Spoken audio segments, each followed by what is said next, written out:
बेटा तू रोज भगवान से यही मांगती है ना कि दादी ठीक हो जाए और हम अमीर बन जाए। हाँ तो देखो, तुम हमारी इकलौती औलाद हो और तुम्हारा फर्ज है कि तुम भी घर खर्च में और दादी की दवाइयों के खर्चों में हमारा हाथ बटाओ। लेकिन पापा, मैं हाथ कैसे बटा सकती हूँ? बताता हूँ।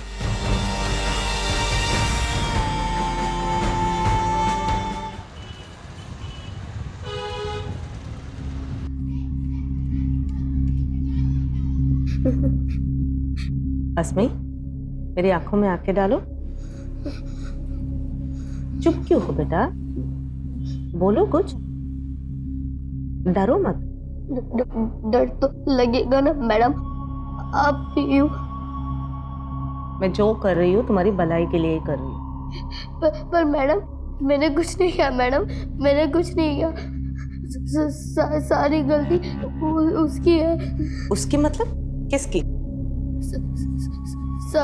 सारी गलती भगवान की है मैडम। भगवान की वजह से ये सब हुआ है।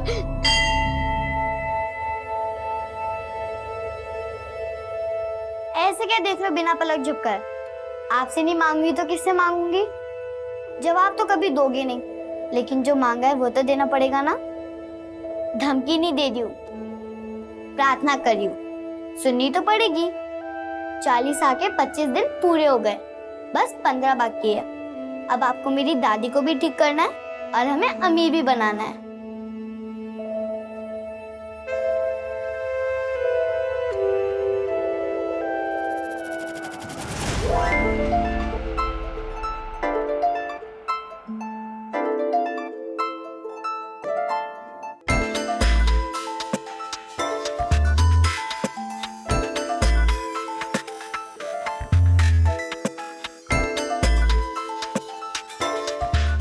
दूसरे के जूते में पैर जमाना आसान नहीं होता है जी।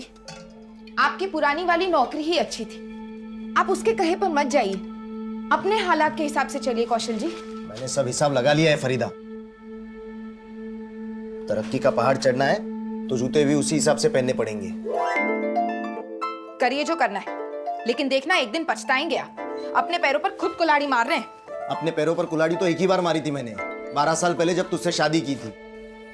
अब वो मार झेल के इतनी अकल तो आई है कि कभी किसी से मात नहीं खाऊंगा मैं। तो मैं भी आपको उसी तजुर्बे से समझा रही हूँ।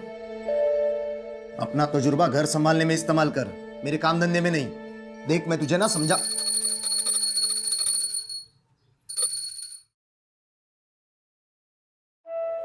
अरे अस्मी, सुबह से कहाँ गायब थी? अब शक्ल दिखा रही है। क्या अस्मी सुबह से बाहर थी और तुम्हें कोई फिक्र ही नहीं है? खेलने गई थी। और आपको कब से पड़ी है अस्मी की? घर आके ये तक तो पूछा नहीं कहाँ है वो। टेंशन मत लो, आ गई आपकी जुबान। बोलो क्या चाहिए? कुछ नहीं चाहिए? अच्छा हाँ दादी, हमारा मिशन जल्दी पूरा होने वाला है। 25 हो गए, बस 15 बाकी है। वो भी गए तो सबका भला। क्या खुसर फुसर चल रही है? कुछ नहीं अम्मा। अच्छा चल कुछ खा ले, खेल खेल के भूख नहीं लगती तुझे? नहीं अम्मा, आज मुझे बिल्कुल भूख नहीं है, क्योंकि आज मुझे इतनी खुशी है कि मेरी भूख मरी गई। ऐसे क्या खुशी मिल गई तुझे? हाँ, ये जूते कहाँ से लाई तू?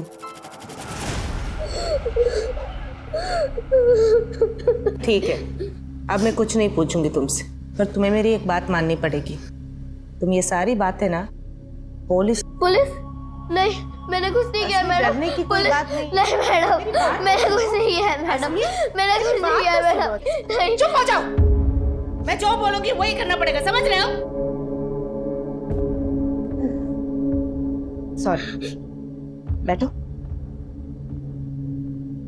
देखो हस्मी, मैं तुम्हारी भलाई के लिए ही कर रही हूँ।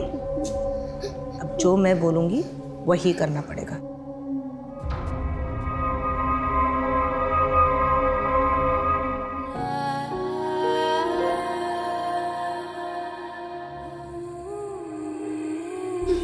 देखो, हमारे बीच में जो भी बातें हुई वो अभी किसी से मत डिस्कस करना। मैं अभी आती हूँ।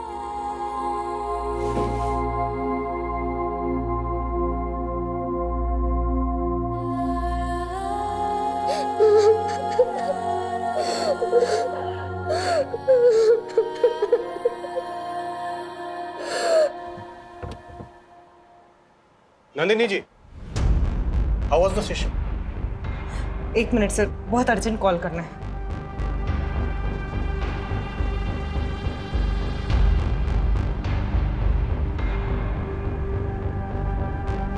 मैं एलएनसी पब्लिक स्कूल में रेगुलर सेशंस करती हूँ। आज एक बच्ची का काउंसलिंग कर रही थी अस्मी। जब काउंसलिंग कर रही थी, जो सच्चाई पता चला उससे मैं दंग रह गई।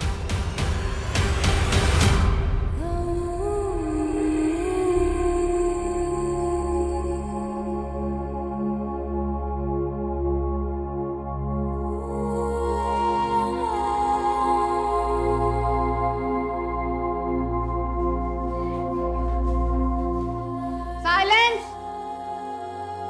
अस्मी बेटा इधर आना मेरे पास।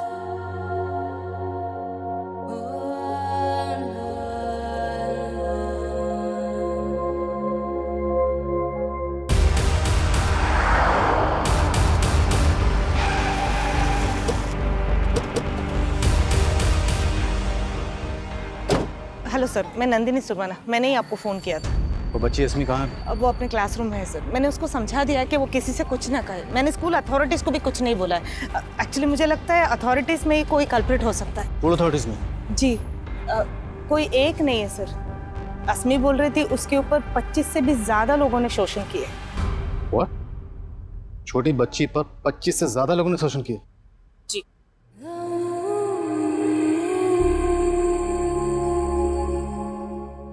जैसी आपकी चॉइस है, ठीक वैसा ही फ्लैट है हमारे पास, और वो भी एकदम प्राइम लोकेशन पे। सॉरी सेठ। आप लोग एक बार जाकर के वो फ्लैट देख लीजिए, है ना? कौशल, जी। इनको वो कुतुब नगर वाला फ्लैट दिखा दो। जी सेठ। अगर आप लोगों को पसंद आ जाता है तो आगे की बात। सॉरी सेठ, घर से बार बार फोन आ रहा है। हेलो, तुझे कितनी बार बताया मुझे परेशान मत किया कर काम के वक्त। अरे सुनिए तो, अस्मी के स्कूल से फोन आया था आपको और मुझे तुरंत वहां बुलाया है। तुरंत बुलाया है? कहीं अस्मी ने फिर से कोई शरारत कर दी क्या?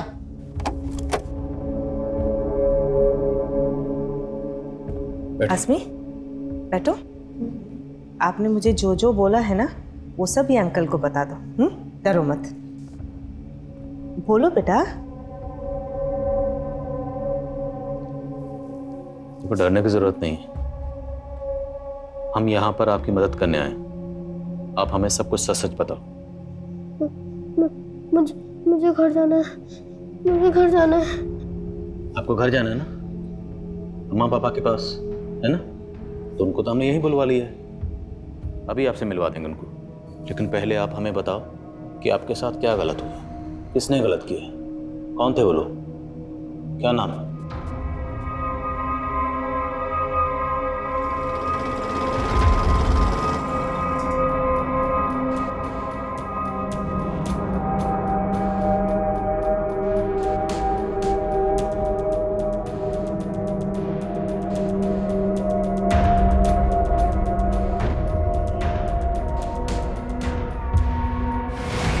मेरे साथ कुछ बुरा नहीं हुआ है अंकल, कुछ बुरा नहीं हुआ है मेरे साथ। अस्मी, ये क्या बोल रहे हो तुम? आपने अच्छा नहीं किया मैडम, अब मैं आपकी बातों में कभी नहीं आऊंगी। अस्मी, ये क्या बोल रहे हो तुम? नंदिनी, एक मिनट प्लीज। अस्मी बेटा, क्या ये सच है?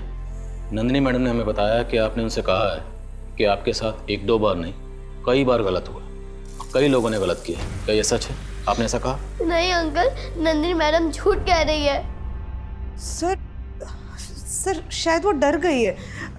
आप सच क्यों नहीं बोल रहे हो बेटा? मैं झूठी नहीं हूँ अंकल, मैडम ने आपको झूठ बोला है। मेरे साथ कुछ बुरा नहीं हुआ है, मैं सच कह रही हूँ।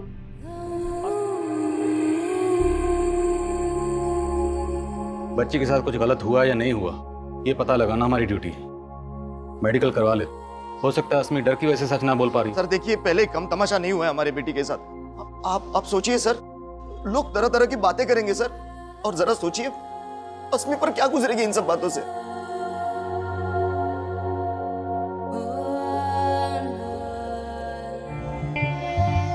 ठीक है कौशल, आप अस्मी को घर ले जा सकते हैं। जी सर।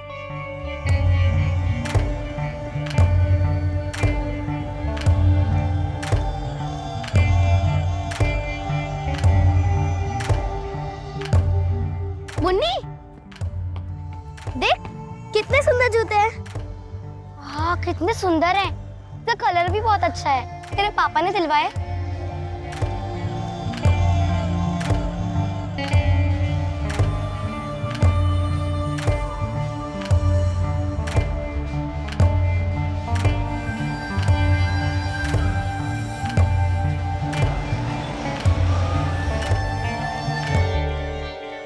क्या सोच रहे हैं सर?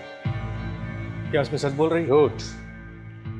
और काउंसलर नंदिनी झूठ क्यों बोलेगी?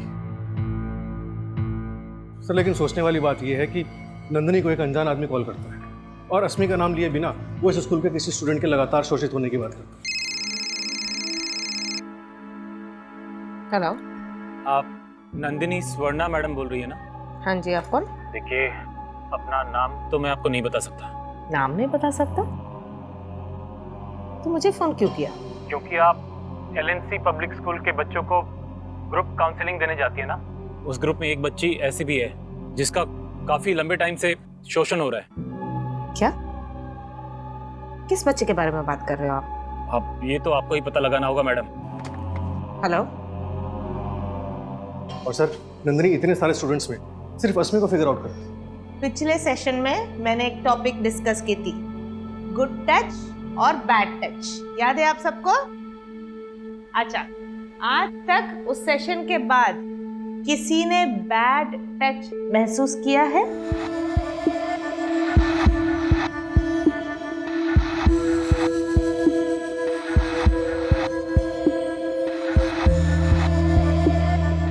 कहाँ दर्द हो रहा है बेटा? दर्द?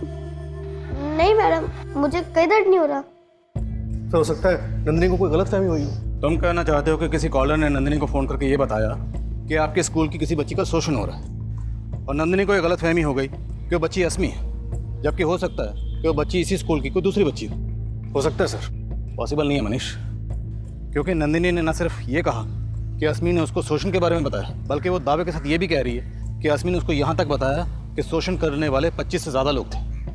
हमें सबसे पहले उन लोगों को ढूंढना होगा जो उस मासूम बच्ची का शोषण कर रहे थे, और उन्हें ढूंढने का जरिया है वो कॉलर जिसने नंदिनी को कॉल किया था। सर अगर आपका यही मानना है तो फिर हमें अस्मी का मेडिकल जल्दी करवा लेना चाहिए। हाँ, लेकिन अस्मी के बयान और उसके माँ बाप की मर्जी के बिना मेडिकल की परमिशन लेना आसान नहीं होगा। हमें पहले अस्मी के माँ बाप को कन्विंस करना होगा। सर अस्मी के आस पड़ोस और उसके दोस्तों में बात करके देखें, शायद कोई हिंट मिले। पता कर मनीष, अभी तक इस बात के बारे में स्कूल के प्रिंसिपल, नंदिनी और अस्मी के माँ बाप के अलावा किसी को नहीं पता। बच्ची का मामला है तो जो भी करो थोड़ा एहतियात के साथ। Right sir. अस्मी, अब रोने से क्या होगा? ऐसे तो ये सब हुआ नहीं होगा। तूने उस मैडम को क्या बोला जो उसने इतना बड़ा हंगामा खड़ा कर दिया? अम्मा, वो मैडम बहुत चालाक है, मुझे भूल बोल कर परेशान कर दिया। अरे पर तूने उस मैडम को बोला क्या? बोल। पापा, मैंने उस मैडम को कुछ नहीं बोला। हाँ। वो झूठ बोल रही थी। अम्मा मालूम है तुमको भी सब कुछ जानना है, लेकिन अभी तुम्हारी घंटी का जवाब देने की हालत में नहीं है हम। हाँ बेटा तुम। अरे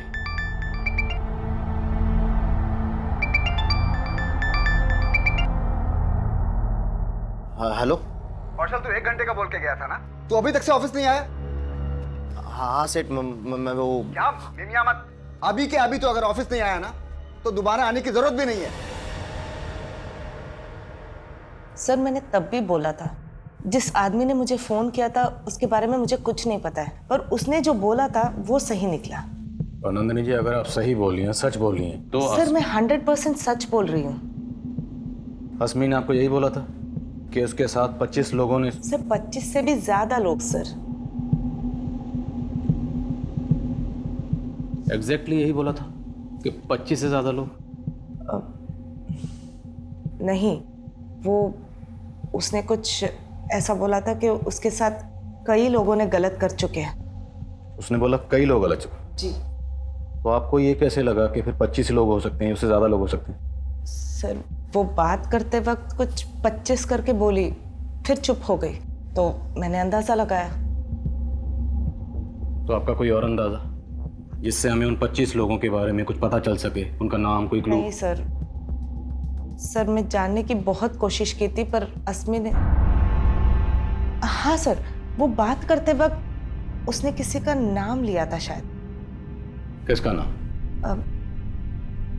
बल्लू, बल्लू या बल्ली, ऐसा कुछ। और ये नाम आपको अभी अचानक कैसे याद आ गया? सर उस टाइम पे इतना सब कुछ हो गया था और ये नाम को लेके मैं उतना श्योर भी नहीं थी, पर वो कुछ बल्लू या बल्ली ही था। अभी आप श्योर? यस सर, पर उसने एक ही बार बोला था, फिर उसके बाद उसने किसी के बारे में कुछ नहीं बताया।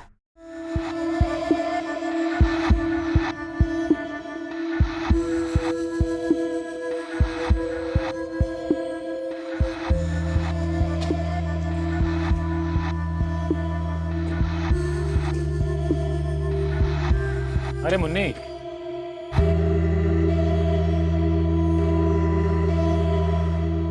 देखो मैं क्या लाया तुम्हारे लिए, चॉकलेट।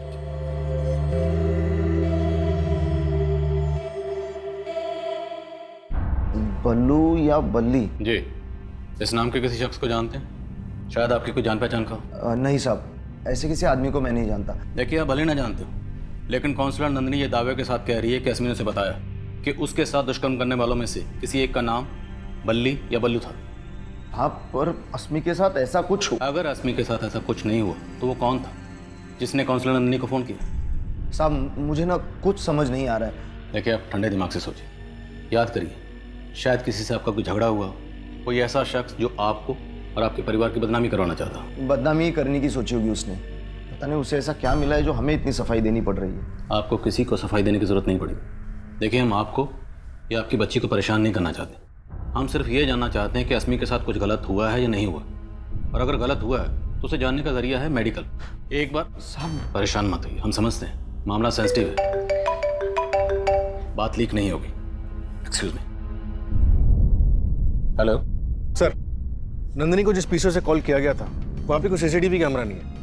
आसपास पूछताछ करने पे भी पता नहीं चल रहा है कि वो आदमी कौन हो सकता है जिसने नंदिनी को कॉल किया था। और अस्मी के फादर को भी इस बारे में कोई अंदाज़ा नहीं है, लेकिन ये कॉलर जो भी होगा ये अस्मी का शुभचिंतक होगा जो अस्मी के बारे में सब कुछ जानता होगा। तो अगर शुभचिंतक ही था तो फिर नंदिनी को उसने अपना नाम क्यों नहीं बताया? यहाँ तक कि उसने अस्मी का भी नाम नहीं लिया। नंदिनी किसी बल्लू या बल्ली का नाम ले रही है। अगर नंदिनी की बात सही है तो जिन लोगों ने अस्मी के साथ दुष्कर्म किया उनमें से किसी एक शख्स का नाम बल्लू या बल्ली हो सकता है। अस्मी के स्कूल, घर, सारे एरिया में पता करो, जो बल्लू और बल्ली नाम के शख्स हैं सबकी डिटेल्स निकलो। बोल। अरे तुझे कहा ना, मुझे बच्ची नहीं चाहिए। जवानी तो बीवी ने बिगाड़ दी, अब बुढ़ापा नहीं बिगाड़ना है मुझे। अरे बुढ़ापे में लाठी की जरूरत होती है, और जब लाठी मिल जाएगी ना तो मुझे फोन करना, समझा?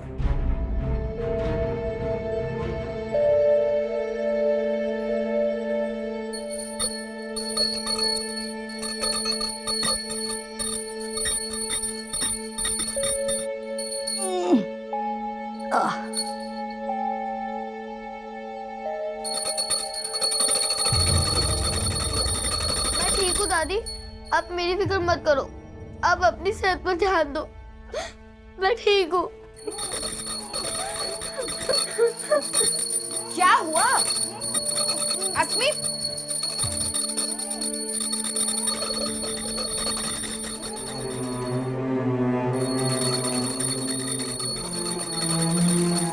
अम्मा, सिर्फ आप ही नहीं है अस्मी की फिक्र करने को, मैं भी उसकी अम्मा हूं। ये देखिए, सॉरी लिख कर गई है। अब क्या मतलब निकालूं मैं इसका?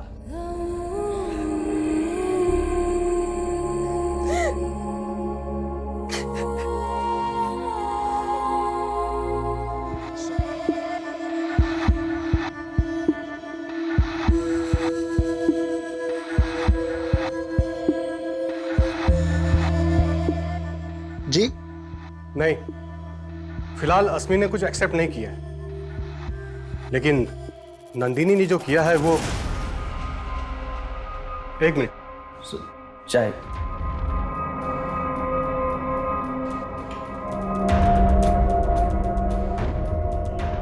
पुलिस अस्मी के स्कूल, घर, मोहल्ले, हर जगह बल्लू और बल्ली नाम के आदमी का अस्मी से कनेक्शन ढूंढ रही थी।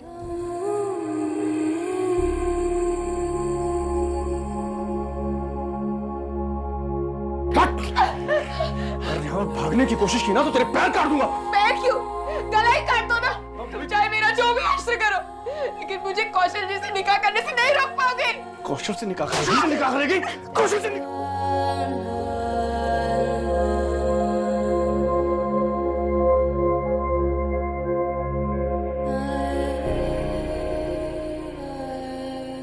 अभी हम कभी पीछे मुड़ के नहीं देखेंगे फरीदा।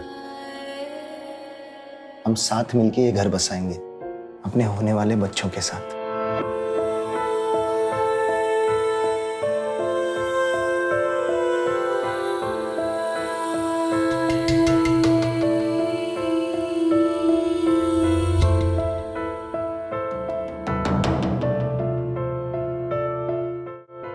क्या सोच रही हो? वही सोच रही हूँ जो पिछले 12 सालों से मेरा कलेजा काट रहा है। क्यों देखे थे हमने वो सपने? वो सपने नहीं होते तो हस्बी। देखो, जो बीत गया उसे याद करके हम आज नहीं बदल सकते। हर अंजाम के बाद एक नई शुरुआत करनी पड़ती है। हिम्मत से काम लो। पुलिस हमारे और अस्मी के साथ है। अस्मी का मेडिकल करवा लेते हैं। सर, फिलहाल ऐसा कोई बल्लू या बल्ली नहीं मिला है जिसका अस्मी के साथ कोई कनेक्शन हो, लेकिन कौशल के पड़ोसियों से खबरी ने एक इन्फॉर्मेशन निकाली है। फिर उसी स्त्री वाले ने बताया कि एक आदमी अस्मी, फरीदा और कौशल के बारे में पूछ रहा था। भाई साहब, ये लड़की वही है ना जिसके माँ बाप अलग अलग धर्म से हैं? वो आदमी कौन हो सकता है, फिलहाल इसका कोई लीड नहीं मिला। हो सकता है कि वो नंदिनी को कॉल करने वाला कॉलर हो या फिर अस्मी के साथ दुष्कर्म करने वाला। पर ये जो भी था, वो फरीदा और कौशल के अलग अलग मजहब होने के बारे में क्यों पूछ रहा था? इस बारे में फरीदा और कौशल से बात की? नहीं सर, फिलहाल उनसे कोई बात नहीं की है। लेकिन सर, उस स्त्री वाले ने एक और बात बताई कि फरीदा कौशल की दूसरी बीवी है। दूसरी बीवी? हाँ सर, 12 साल पहले अपनी पहली बीवी से अलग होने के बाद कौशल ने फरीदा से दूसरी शादी की थी। हम उसकी पहली बीवी का पता लगा रहे हैं सर। और मनीष, इन सब बातों का अस्मी के साथ हुए दुष्कर्म से क्या ताल्लुक हो सकता है? सर, हो सकता है सर, अस्मी के फादर का फोन आया था। वो अस्मी का मेडिकल करवाने के लिए तैयार है।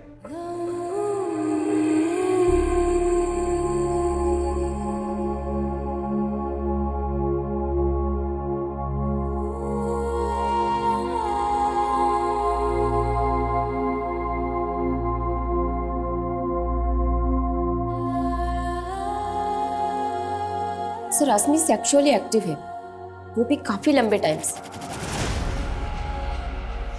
बच्ची का इतने अरसे से शोषण हो रहा है और वो लगातार झूठ बोल रही है।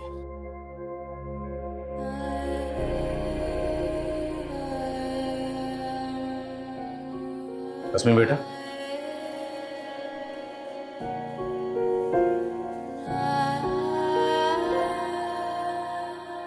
आपको बिल्कुल घबराने की जरूरत नहीं है। हम हैं ना आपके साथ, बिल्कुल डरने की जरूरत नहीं है आपको। हम हैं ना, डरो मत। बताओ, आपके साथ ये सब किसने किया? नंदिनी मैडम को क्या नाम बताया था आपने? बल्लू या बल्ली, ऐसे कुछ नाम बताया था ना?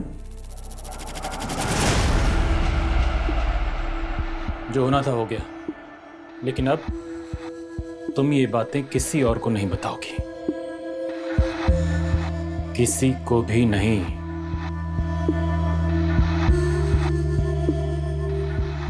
अस्मी, बेटा डरो मत। हमको बताओ, कौन है जिसने तेरे साथ? बोलो बेटा। बेटा, ऐसा कौन है वो जिसका नाम तो नहीं बता पा रही? बोल अस्मी, कौन है वो?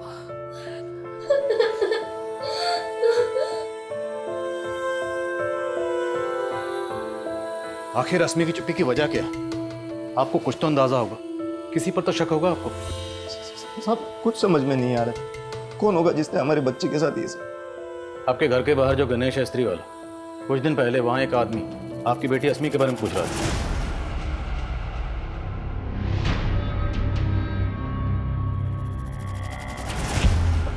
कौन आदमी? और ये तो गणेश भी नहीं जानता, लेकिन वो जो भी था, वो इतना ज़रूर जानता है कि शादी से पहले आपका और आपकी बीवी दोनों का मज़हब अलग था। हो सकता है वो आपका या आपकी बीवी का कोई ऐसा रिश्तेदार हो जो नहीं चाहता था कि आप दोनों की शादी हो। साहब ऐसे तो फरीदा के भाई को एतराज था हमारी शादी से, लेकिन उनकी तो डेथ हो गई है। और आपकी पहली बीवी, उसे कोई एतराज़ नहीं था, आप उसे छोड़ के फरीदा से शादी कर रहे थे। साहब सरिता से मैं डिवोर्स ले चुका हूँ। डिवोर्स की वजह जान सकता हूँ? साहब हमारे बीच बनती नहीं थी। देख रही है, थक करके काम से लौटाओ, पानी तक नहीं दे सकती। तुमको नहीं दिख रहा है मैं भी काम कर रही हूँ, खुद भी तो ले सकते हो ना। हाँ, चाय भी मैं ही बना लेता हूँ, रात का खाना भी बना लूंगा। हाँ तो ठीक है ना, बना लो, तुम्हारी बीवी हूँ, नौकरानी नहीं। क्या कहा तूने? बीवी? अरे बीवी कहलाती है लेकिन एक बच्चा नहीं दे सकती मुझे। तो आपकी पहली बीवी सरिता से डिवोर्स लेने की एक वजह यह भी थी कि उसे बच्चा नहीं हो रहा था। सबसे बड़ी वजह सरिता का स्वभाव था साहब, बहुत झगड़ालू थी वो। और ये 12 साल पहले की बात है साहब, इससे अस्मी के साथ जो है उससे क्या वास्ता? सर शायद कोई वास्ता हो। वो आदमी जिसके बारे में गणेश बता रहा था, हो सकता है कौशल की पहली बीवी के साथ उसका कोई ताल्लुक हो। उस आदमी को ढूंढना तो पड़ेगा, और उस कॉलर को भी जिसने काउंसलर नंदिनी को फोन किया था। वो वाकई अस्मी का शुभचिंतक है, जिसे शायद पता है कि अस्मी के साथ ये दुष्कर्म किसने किया था। सर लेकिन कॉलर को ढूंढने का कोई जरिया भी तो नजर नहीं आ रहा। मनीष जरिया ढूंढना पड़ेगा, क्योंकि कोई एक बल्लू या बल्ली नहीं है, 25 से ज्यादा लोग हैं जिन्होंने बच्ची के साथ दुष्कर्म किया। और ये कोई भी हो सकता है, अस्मी के मोहल्ले, रिश्तेदारों में, स्कूल में से कोई भी हो सकता है। घुस जाओ और पता लगाओ सबका। मैं काउंसलर नंदिनी से मिलता हूँ, शायद उससे कोई क्लू मिले। सर उस दिन जब मैं अस्मी से बात कर रही थी, वो एक ऐसी चीज बोली जो बहुत अजीब था।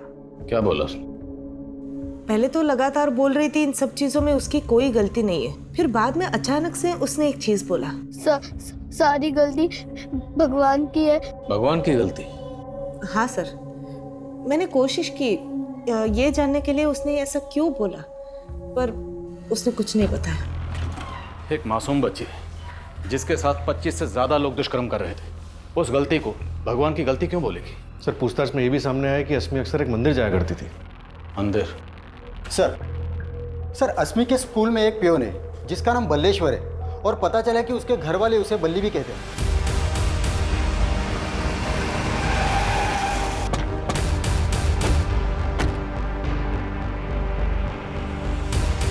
हाँ सर, घर पे मुझे बल्ली कह के बुलाते हैं, लेकिन जो आप सोच रहे हो गलत सोच रहे हैं सर। सही क्या तू बोल?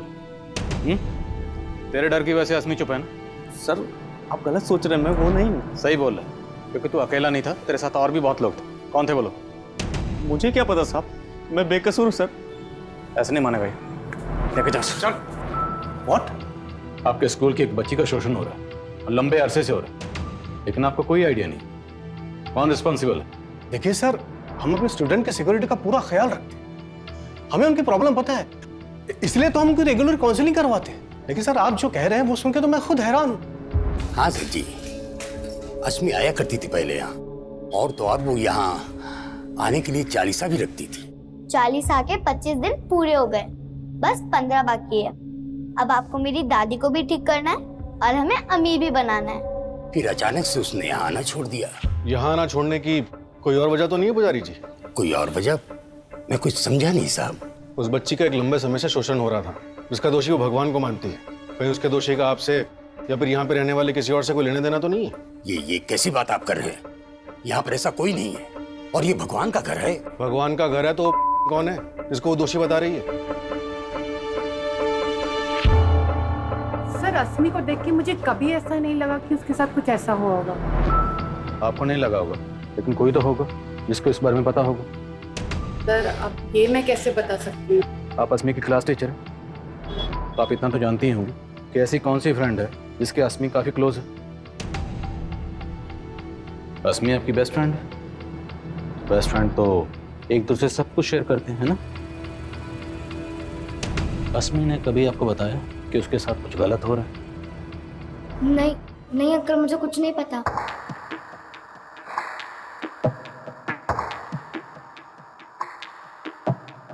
मुझे शक है ये मुन्नी जरूर कुछ छुपा रही है। पता करो मेरा शक कितना सही है। Okay sir. देखते ही देखते खबर चारों तरफ फैल गई।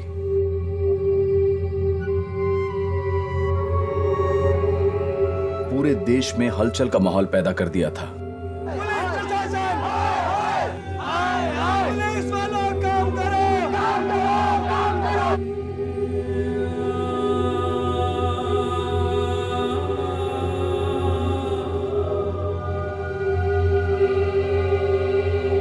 लेकिन सवाल यह था कि इतना सब सहने के बावजूद अस्मी चुप क्यों थी? और वो कॉलर कौन था जिसको पुलिस अस्मी का शुभचिंतक मान रही थी? और अगर वो शुभचिंतक था तो फिर वो सामने क्यों नहीं आ रहा था? देखिए, अपना नाम तो मैं आपको नहीं बता सकता। और वो कौन था जिसके बारे में गणेश ने बताया था? इन सभी कड़ियों को जोड़ने के लिए पुलिस अब कौशल की पहली बीवी सरिता से भी मिलना चाहती थी।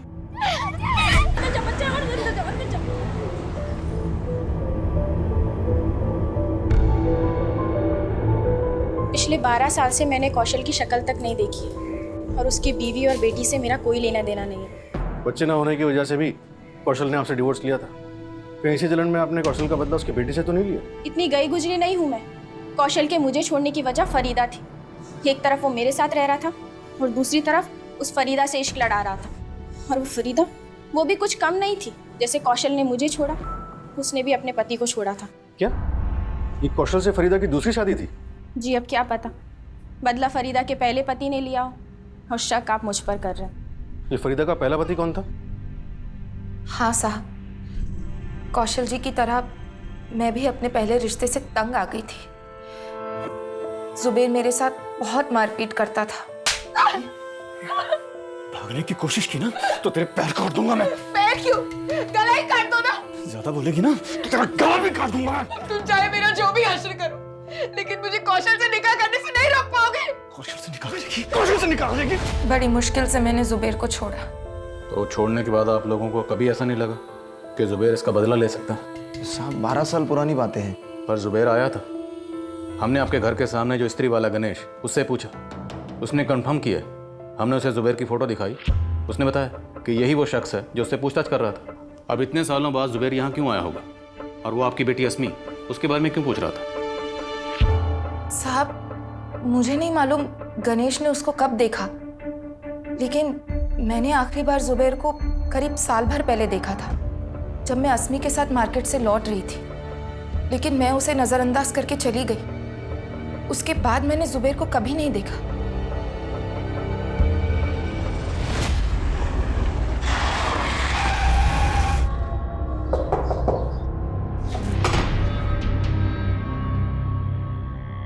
जी सर, वहाँ तो मैं अपने काम से गया था। मुझे तो पता भी नहीं था फरीदा वहाँ रहती है। अचानक मेरी नज़र उस पर पड़ी, लेकिन तू फिर भी वहाँ गया? सर मैंने कहा ना, मैं काम के सिलसिले में वहाँ बार बार जाता रहता हूँ। अगली बार जब गया तो मैंने उस लड़की को देखा, तो मैंने उसके बारे में पूछ लिया। सिर्फ पूछा ही नहीं, तूने कौशल और फरीदा से बदला लेने के लिए उनकी बेटी अस्मी के साथ दुष्कर्म करने का प्लान भी बनाया। कैसी बात कर रहे हैं सर? जिस दुष्कर्म का इल्जाम आप मुझ पर लगा रहे हैं, कौशल तो उसे मेरी बेटी समझता है। तेरी बेटी? हाँ सर, अगर उसमें बच्चा पैदा करने की हिम्मत होती ना तो पहली बीवी से कर लेता। सर आप बेकार का इल्जाम मुझ पर लगा रहे हैं सर। मैं तो आज भी अनाथ का बाप बनके बच्चा गोद लेने की कोशिश कर रहा हूँ। साहब कौशल जी ने कभी ऐसा शक नहीं किया मुझ पर। अब तो मुझे भी पक्का लग रहा है कि जुबेर हमसे बदला लेने के लिए ऐसी बातें कर रहा है। कहीं ये जुबेर हमको घुमा तो नहीं रहा? उठा के तोड़े सर उसे, हो सकता है। सर अस्मी की फ्रेंड मुन्नी के बारे में हमने पता किया। मुन्नी का उसके फादर के अलावा कोई नहीं है। और सर कुछ दिन पहले तक अस्मी मुन्नी के घर में आया जाया करती थी, लेकिन अभी नहीं आती। तुम कहना चाहते हो कि मुन्नी अगर कुछ छुपा रही है तो अपने फादर की वजह से छुपा रही है? मैं स्कूल जाऊंगी तो पुलिस अंकल फिर से वही सवाल पूछेंगे, इसलिए अब मैं स्कूल ही नहीं जाऊंगी पापा। नहीं मुन्नी, तुम स्कूल जाना नहीं छोड़ सकती। तुम्हें डरना नहीं है, हिम्मत से काम लेना है, समझी?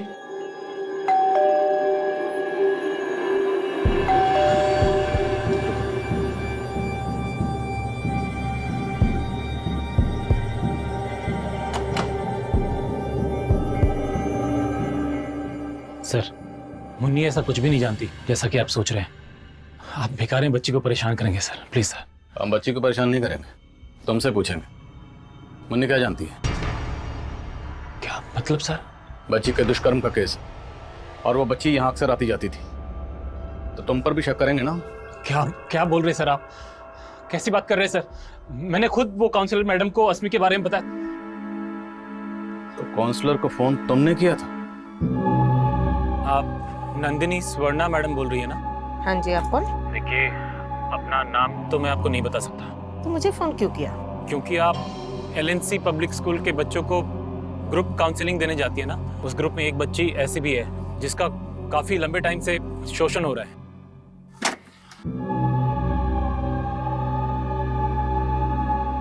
मैंने जानबूझ के अपना नाम नहीं बताया था क्योंकि मुझे लगा वो सब बातें उठेंगी तो फिर मुन्नी को भी आपके सवालों के जवाब देने होंगे सर। इसका बुरा असर पड़ता उस पर। मैं नहीं चाहता था सर।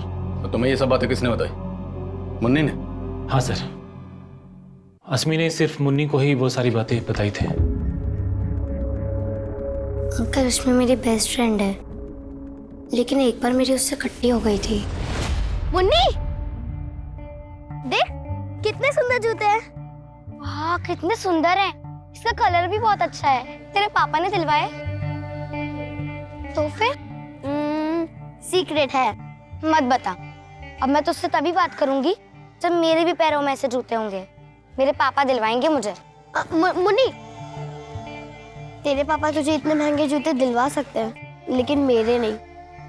मंदिर के बाहर मिले थे, मन किया कि एक बार पहन लूं, तो पहन के आ गई। तूने चोरी की? मेरे पापा कहते हैं जो बच्चे चोरी करें उनसे दोस्ती मत करना। मुन्नी, मुन्नी, मैंने जब उससे बात करना बंद किया तो उसको बहुत दुख हुआ। तेरी बारी। मुन्नी, मुन्नी, मुन्नी, प्लीज मुझे माफ कर दे। मुझसे कट्टी मत हो। तेरे अलावा मेरा और कोई दोस्त नहीं है। अगर तू मुझे अपना दोस्त मानती है तो प्रॉमिस कर, आज के बाद ना तो चोरी करेगी और ना ही झूठ बोलेगी। प्रॉमिस। रश्मि मेरे साथ बहुत खुश थी, पर अचानक से वो अपसेट रहने लगी।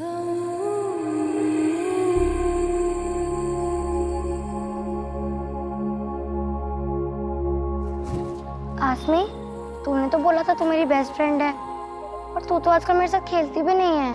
अगर मैं खेलती हूँ तो मुझे दर्द होता है। दर्द होता है? कहाँ? तूने प्रॉमिस किया था कि तू मुझसे कभी भी झूठ नहीं बोलेगी। बोलना, कहाँ दर्द होता है?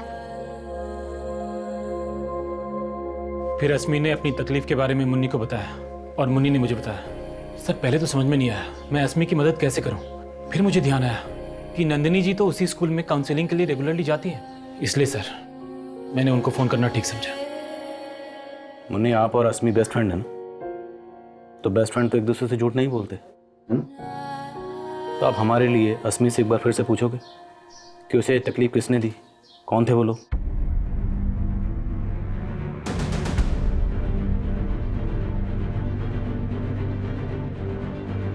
अस्मी ने इतनी सी उम्र में क्या कुछ नहीं झेला, ये सोचकर किसी की भी रूह कांप जाए।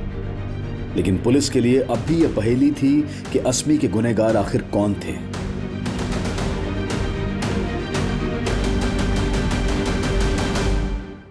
बैठो। मैडम, आप मुझे यहाँ पर क्यों लेकर आई हैं? आप मुझे पनिश करने वाली हैं? नहीं अस्मी, मैं आपको पनिश नहीं कर रही हूँ। मुझे आपसे कुछ बात करनी है। आपके बाद बाकी बच्चों से भी बात करूंगी, और आपसे पहले, क्योंकि आप स्पेशल हो। मैं स्पेशल हूँ? इसीलिए तो बुलाया है। अच्छा, अभी एक गेम खेलेंगे। रेडी? ठीक है, मैं जो भी क्वेश्चन पूछती हूँ उसका फटाफट जवाब देना है। दोगे? आपका फेवरेट क्या है, चॉकलेट या आइसक्रीम? चॉकलेट। डैडी या मम्मी? अम्मा। Favourite person? दादी। वेरी गुड, ये गेम में तो आप जीत गए। अभी हम दूसरा गेम खेलते हैं। मैं जो बोलती हूँ वो करना पड़ेगा, करोगे? अच्छा, अभी आप हाथ लेके जाके कान खींचो। हाँ। कान खींचते हो तो अस्मी को कहाँ दर्द होता है? कान में। नाक खींचते हो तो कहाँ दर्द होता है?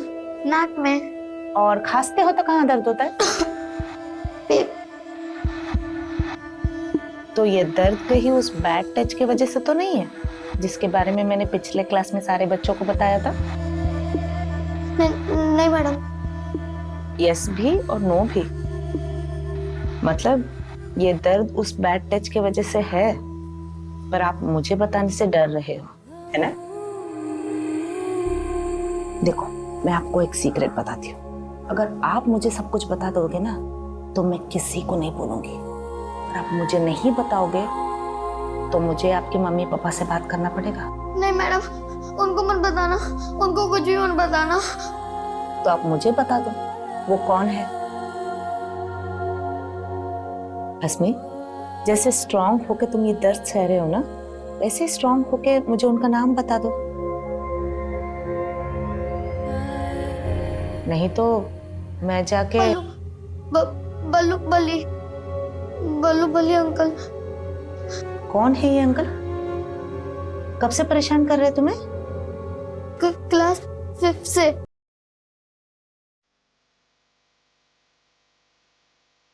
कहाँ रहते? मुझे नहीं पता, दूसरे अंकल को पता है। दूसरे अंकल?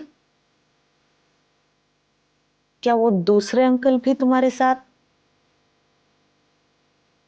क्या ये सिर्फ 2 लोग हैं या और भी? और कितने लोग हैं बेटा? 3?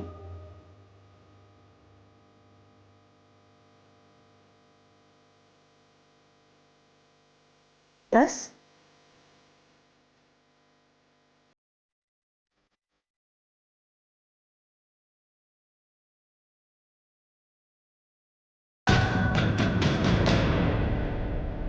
साहब, बल्लू एक ही है साहब, और वो रोज आता था।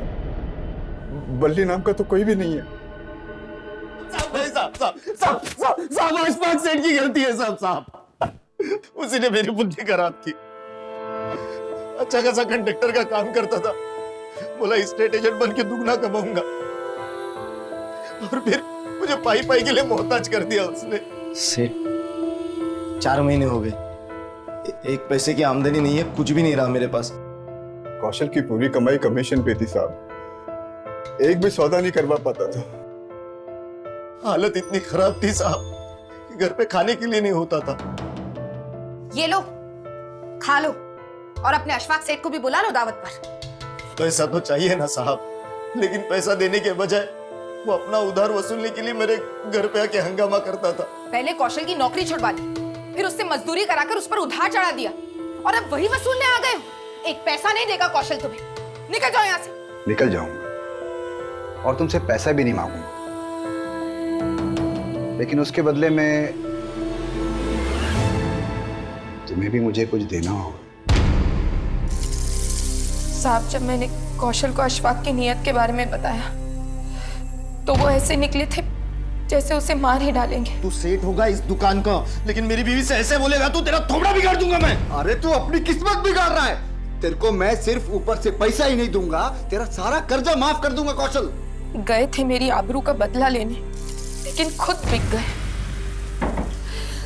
आप ऐसा बोलेंगे मैं कभी सपने में भी नहीं सोच सकती थी। सपने मैंने भी बड़े बड़े देखे थे फरीदा, पर अब खाने के लाले पड़े, और ऊपर से माँ की दवाई का खर्चा।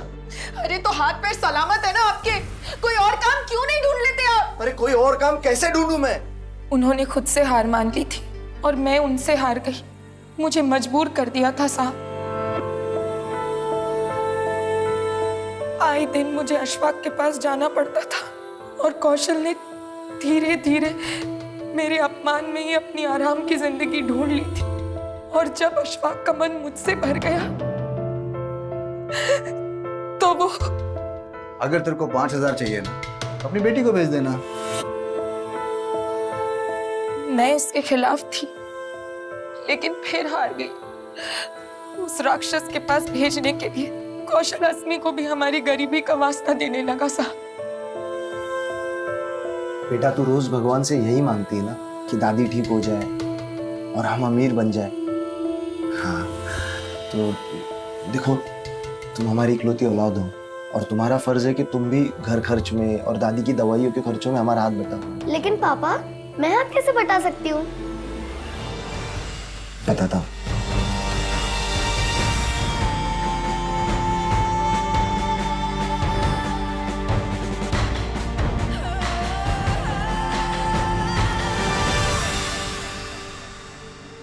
गरीबी का वास्ता देकर तुम लोगों ने अस्मी को यह पट्टी पढ़ाई कि वो जो कर रही है सही कर रही है, और अपना गुनाह छुपाने के लिए उससे चुप रहने का नाटक भी करवाया। पर तुम्हें यह अंदाजा नहीं था कि अस्मी का दर्द बांटने वाली उसकी सहेली भी है, मुन्नी, जिसको अस्मी ने सब कुछ बता दी। उस मासूम बच्ची के जहन में तुमने जो उल्टी सीख भरी, उसे मिटाना कितना मुश्किल होगा इसका अंदाजा है तुम्हें? तुम मां हो ना उसकी, दोनों ने मिलकर उस बच्ची की जिंदगी बर्बाद कर दी।